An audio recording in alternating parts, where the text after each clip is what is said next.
Good morning मेरे प्यारे student. तो चलिए रोज़ की तरह आज भी आपके सामने फिर से लाइव आ गए हैं। तो जो एक्सरसाइज 3.5 में हम लोग जो चल रहे थे आज पुनः उसी को दोहराना है और आगे को बढ़ना है, ठीक है। तो कल हम 4 नंबर क्वेश्चन तक पढ़ चुके थे, आज हम लोग 5 नंबर क्वेश्चन पढ़ेंगे। 5 नंबर तक साथ पढ़ लिए थे, उसके बाद आज हम लोग 6 नंबर क्वेश्चन पढ़ेंगे। 10th क्लास का चल रहा है एक्सरसाइज 3.5 का, ठीक है। 3.5 का 6 नंबर क्वेश्चन चलेगा। 8 नंबर क्वेश्चन बन चुका था। जो क्वेश्चन जो है 6 नंबर क्वेश्चन जो है कुछ इस प्रकार है, सुनेंगे क्वेश्चन को अच्छे से और फिर आपको बनाने भी आ जाएगा। कह रहा है कि ए और बी की मासिक आयों का अनुपात, यानी कि ए और बी किसी लड़का का नाम दिया हुआ है या अदर पर्सन कोई व्यक्ति भी हो सकता है, ठीक है। ये दोनों का वेतन जो है मासिक वेतन 1 महीने का ये विभाजित कर दिया है, 5:4 के अनुपात में विभाजित कर दिया है और उनकी मासिक खर्चों का अनुपात 7:5 है। यदि प्रत्येक की बचत 3,000 रुपये प्रति महीना है तो प्रत्येक की मासिक आय क्या होगा। अब देखिएगा, कहने का मतलब है हमको कि यहाँ पे है, मान लेते हैं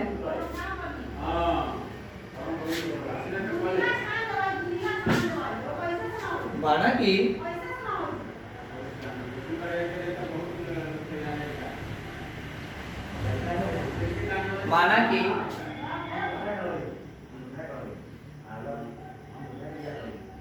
ए का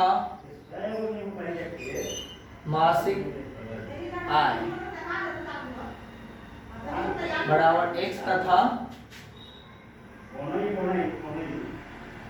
बी का मासिक आय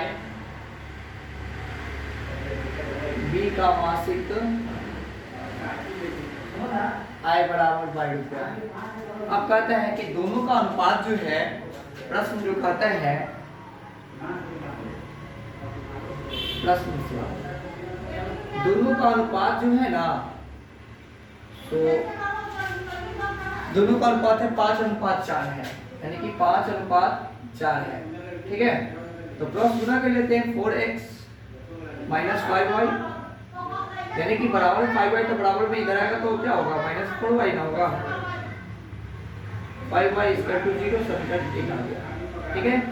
फिर उसी प्रकार कह रहा है कि उसका अनुपात, यानी कि खर्च करने का जो अनुपात जो है वह 7:5 है।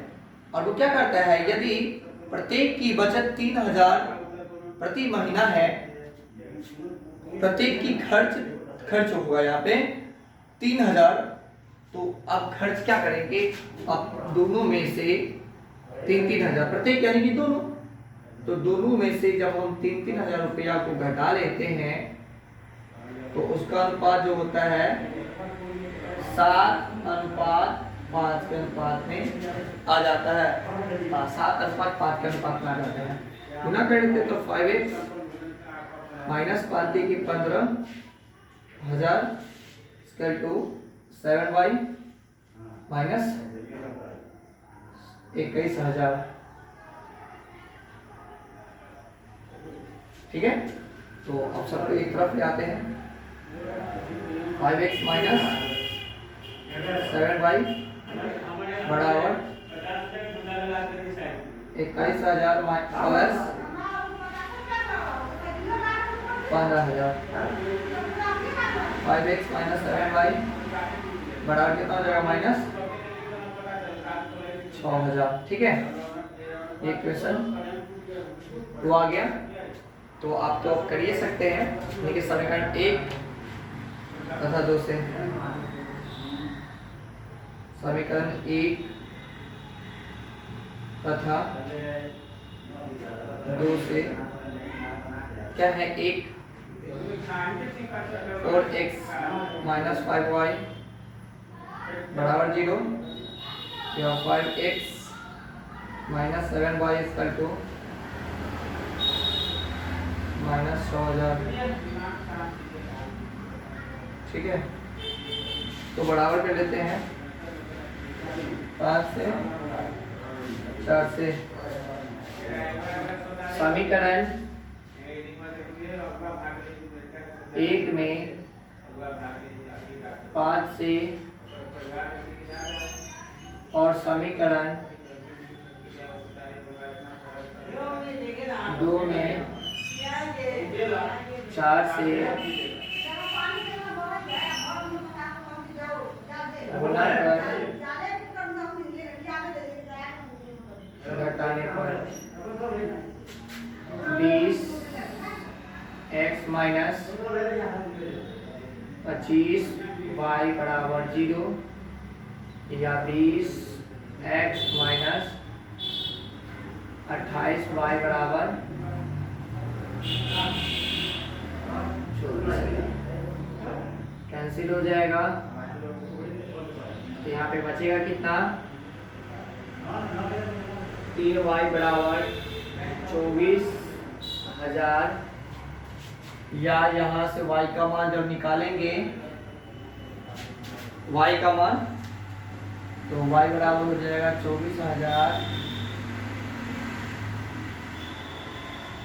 बटे 3 8 3 की 24 यानी कि 8,000। समीकरण 1 में y का मान रखने पर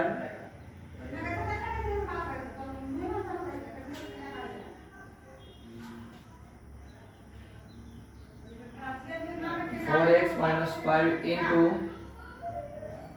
8,000 बराबर 0 4x बराबर 40,000 उधर प्लस में चल जाएगा इधर माइनस में तो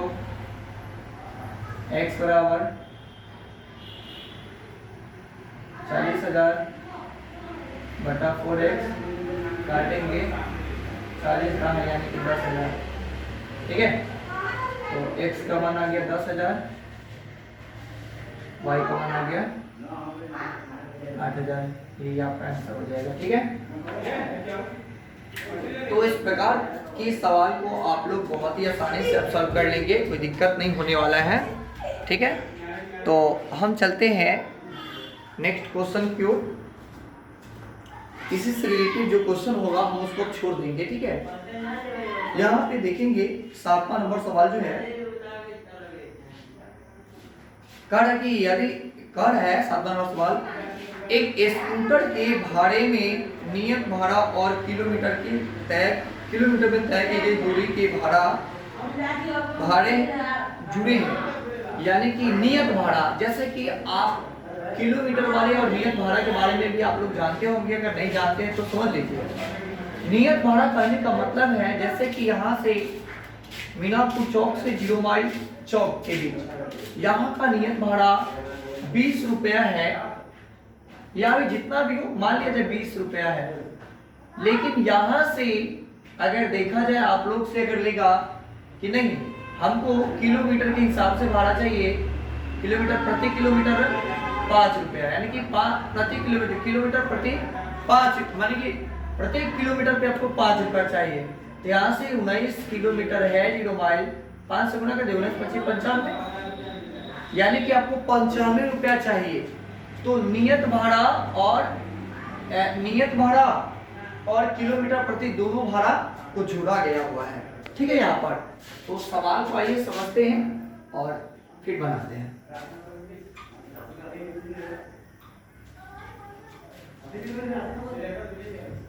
7वां नंबर सवाल जो है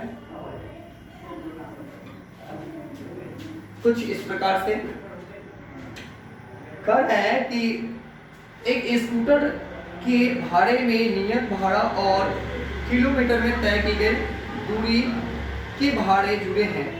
तो माना कि नियत भाड़ा बराबर x तथा प्रति किलोमीटर भाड़ा y। माना कि 7वां नंबर है,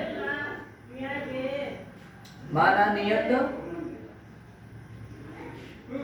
भाड़ा बराबर x तथा प्रति किलोमीटर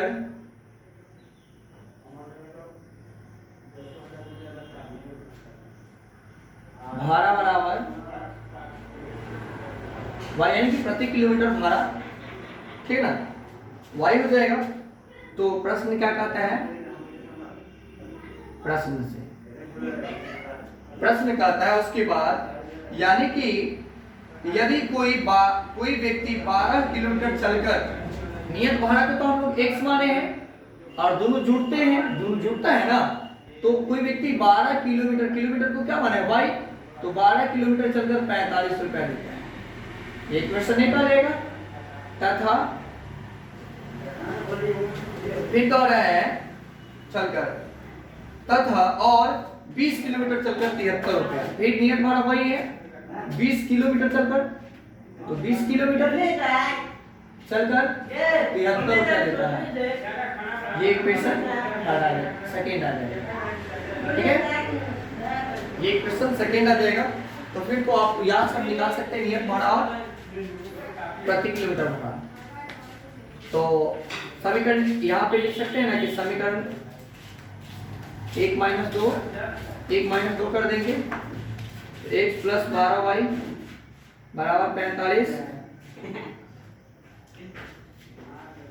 x + 20y बराबर 73, माइनस माइनस माइनस घटाना है ना, कैंसिल, घटाएंगे तो माइनस कितना हो जाएगा 8, y यहाँ पे घटाएंगे तो 13 में से 5 गया 8, और यहाँ पे क्या बचेगा, यहाँ पे बच गया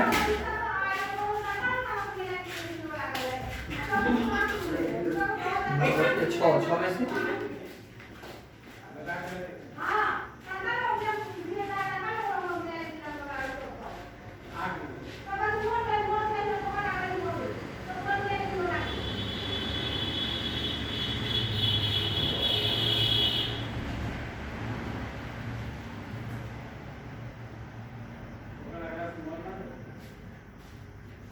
एक मिनट, यहाँ पे कुछ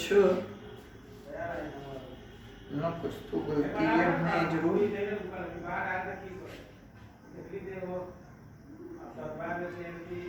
चलिए तो देखते हैं इसको काट, यहाँ पे क्या हो जाएगा, माइनस तो माइनस कैंसिल हो जाएगा, y बराबर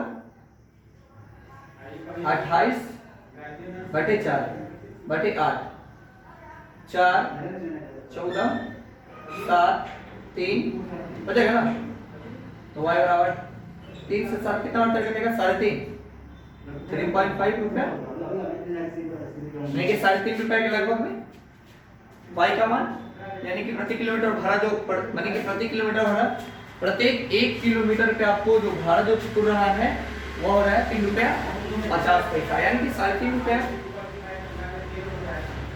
समीकरण 1 में y का मान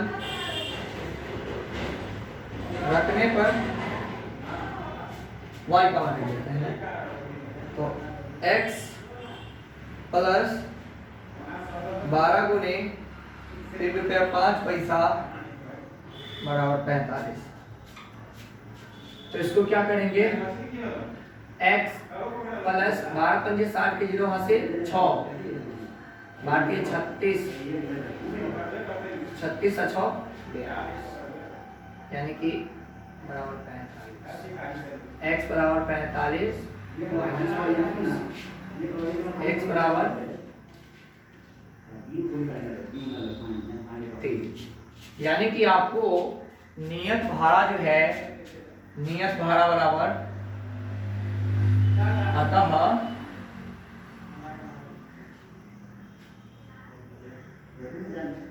नियत भाड़ा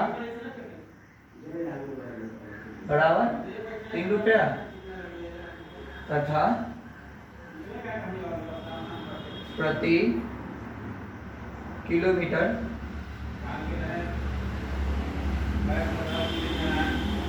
भाड़ा बराबर 3.50 रुपया, यानी कि भाड़ा जो हो जाएगा 3.50 रुपया। ठीक है, ये आपका आंसर हो जाएगा। यानी कि आप प्रति किलोमीटर जैसे ही भाड़ा अगर लेते हैं तो आपको 50 पैसा के प्रति किलोमीटर पे बचत होगा। ठीक है, तो इस टाइप का सवाल बहुत ही हल्का है और आप लोग अच्छे से बना सकते हैं।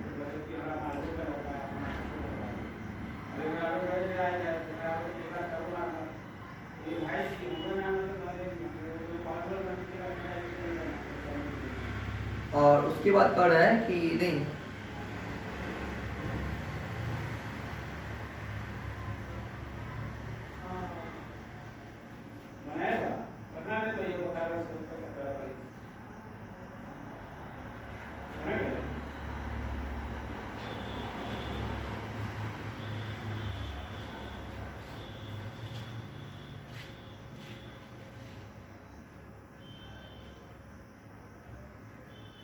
एक हो जाएगा।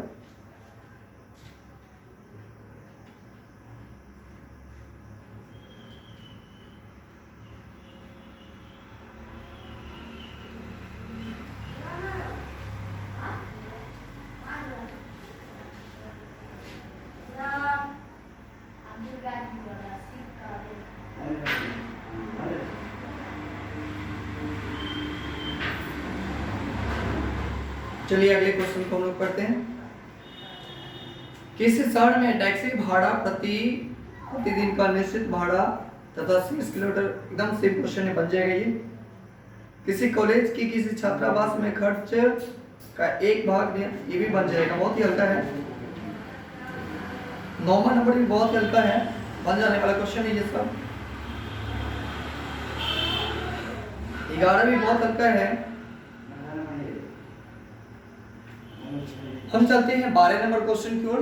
12 नंबर क्वेश्चन थोड़ा सा अलग टाइप का है, जो हम आपको उस दिन समझाए थे अंक और संख्या के बारे में।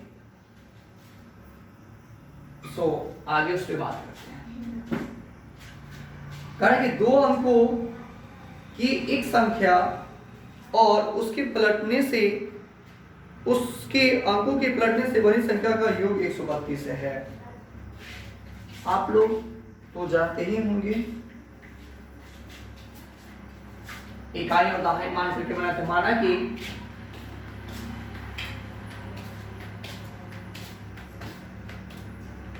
कि दहाई अंक बराबर x तथा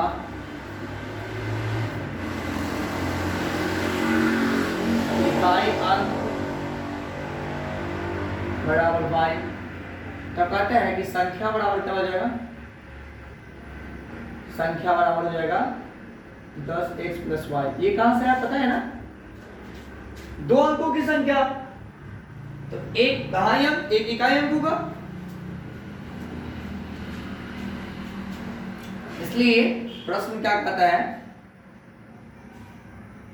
प्रश्न से दोनों संख्या को पलटने से बनी संख्या का योग, यानी कि संख्या में क्या है 10x + y है, और जब इसको पलटते हैं तो 10y + x आता है, तो इसका योग 132 के बराबर आता है। आइए इसको जोड़ लेते हैं, तो 11x + 11y = 132, या 11 कॉमन है तो x + y = 132, या x + y = 132 बटे 11। 11 ही करिए, 11 का ही 110, 121, 11 12 मारते घटेगा,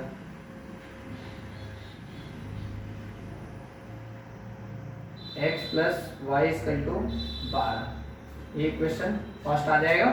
उसके बाद कहते हैं यदि संख्या में 12 जोड़ दिया जाए तो नई संख्या नई संख्या अंकों के योग के 5 गुनी हो जाती है।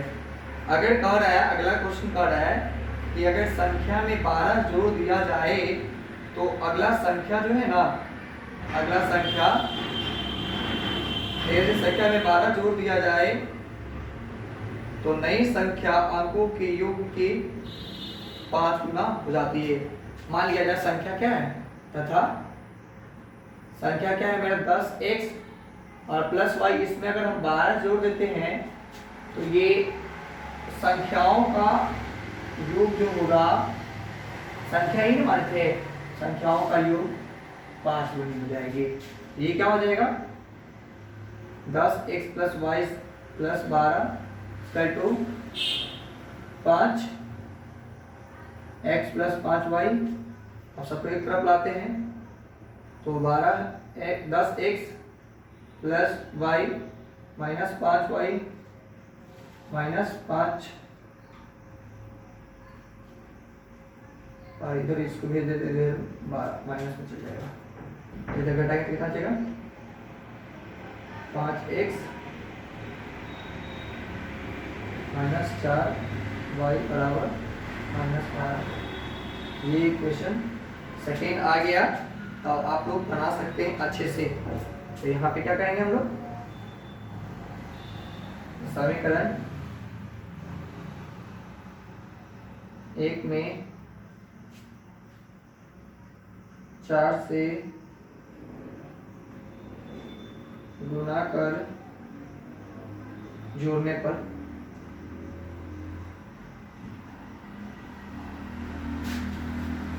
इक्वेशन ये है, यहाँ पे 5y, अब ये देखिए यहाँ पे y है और यहाँ पे 4y है, तो इसके बराबर में इसको करने के लिए तो इसमें 4 है, तो इसमें 4 से गुणा कर देते हैं, इस बराबर आ जाएगा, और एक प्लस एक माइनस दोनों को जोड़ेंगे तो कट जाएगा। तो 4x प्लस 4y बराबर 12 चौका 48, इसको कुछ से नहीं, 5x माइनस 4y बराबर माइनस 12, काटेंगे 9x बराबर 36, 9 चौके तो x का मान 4 आ गया, y का मान निकालना है। समीकरण 1 में y का मान रखने पर x plus y equal to 12, तो x plus 4 equal to 12, x बराबर 12 माइनस 4, x बराबर 8, तो x का वैल्यू आ गया 8 और y का वैल्यू आ गया 4। आइए ये है आपका। तो यहाँ पे 1 मिनट संख्या के बारे में अगर पूछ रहा होगा तो थोड़ा सा ये पलट जाएगा।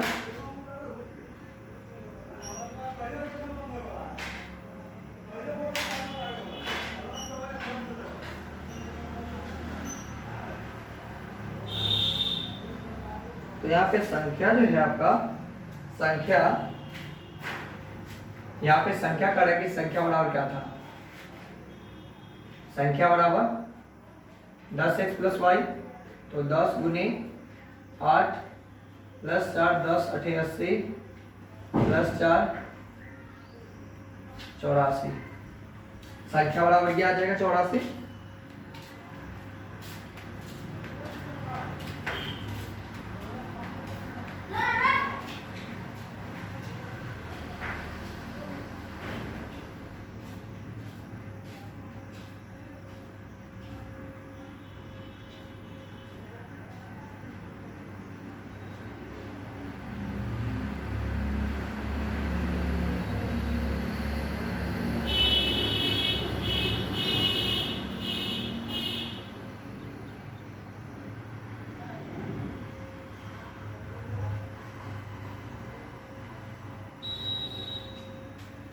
कि 84 कैसे आना है, x का मान मेरा इतना आ गया, और ये 1 मिनट देख लेते हैं थोड़ा सा।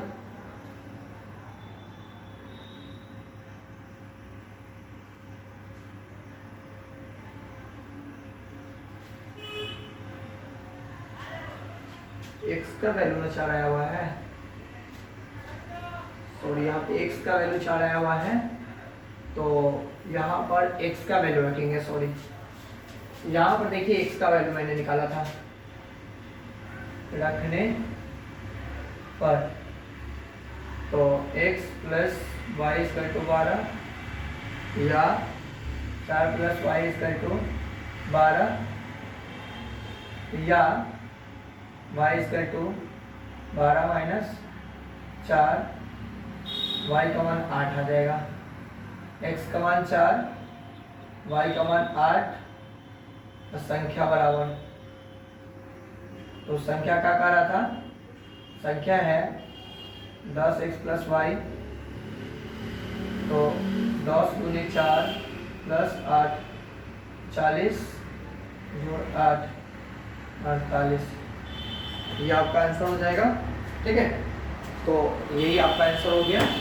यहाँ पे थोड़ा सा मान रखने में x से या तो y का मान रख दिए तो बड़ी गलती कर रहा था। ठीक है, तो इस प्रकार से आपको ये सब क्वेश्चन सॉल्व करने में दिक्कत नहीं होनी चाहिए।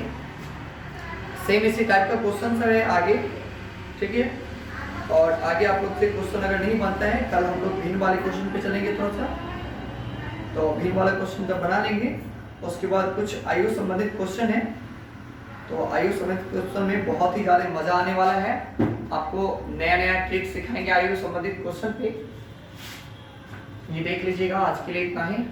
Good morning, bye. और आज नाग पंचमी का दिन भी है, इसलिए थोड़ा सा वहाँ पे जाना पड़ेगा। मेरे घर के बगल में पूजा होता है और वहाँ पे बहुत सारा बाढ़ का पानी भी आ चुका है, तो जाना पड़ेगा।